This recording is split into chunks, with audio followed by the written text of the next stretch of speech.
Wondered why you never really hear anybody talk about rolling over to the backside of the field. Think about that.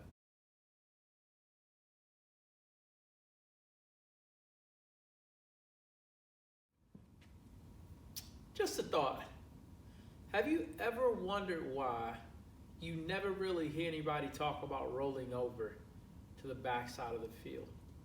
Think about that. Well, okay, so talk about rolling over. First thing, and guys, that jargon is used so much. Rolling over, what is rolling over?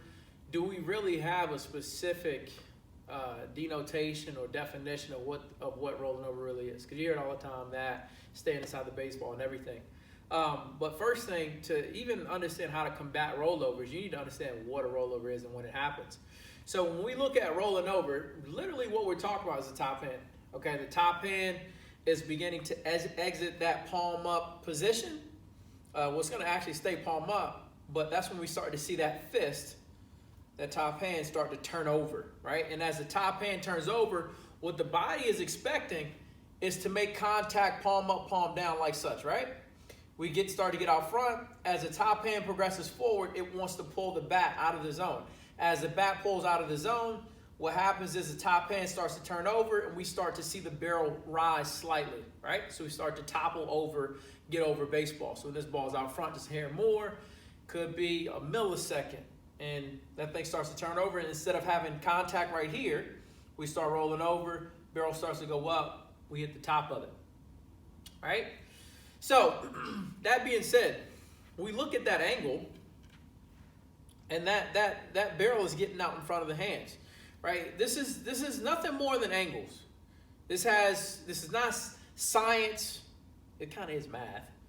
Kind of is science too. But I'm saying, like, from a logical standpoint, when we just think about angles and how the barrel's coming off the bat, rollovers happen to the pull side. If you're a right-handed hitter, it's going to happen to the left side. My lefties, to the right side. Right? So we have to combat. That's usually when guys miss baseballs, they're rolling over. So how do we combat it? And so many guys, they don't like being taught, and so many coaches say they don't like teaching their guys backside, backside, backside. But you never hear anybody talk about a rollover to the backside part of the field.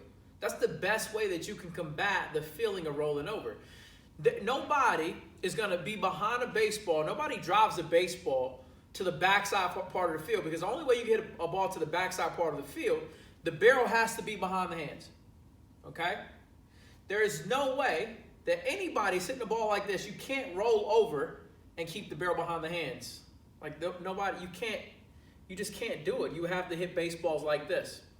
And it's not a natural, comfortable position to be in. So no, it's not going to happen, right? You're not going to see anybody do it. So for me, what I teach my guys, and what I believe is the simplest way to keep guys from rolling over and getting that feeling of staying through baseballs a lot longer, or maybe a hair second more, because too, even on the pull side, I'm not saying that you can't let the barrel head get out front, but if you can let the barrel head get out front and you can still maintain this palm up posture for as long as possible, you'll be money.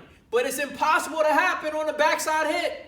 You can't roll over on a backside hit. It doesn't happen. So for me, in teaching guys, just in layman's terms, I tell them, look, try to drive the ball backside. Try to hit the ball the other way. And we'll stay inside that baseball mode. We won't roll over. Your body won't let you roll over. But when you look at that angle, simply put, only thing you have to do is just focus on, when you're coming through the zone, keep the barrel behind the hands. Just keep the barrel behind the hands. That simple. All right? Make contact. Make sure by the time that you make contact, the barrel is behind the hands. Either at or behind the hands. And you won't roll over.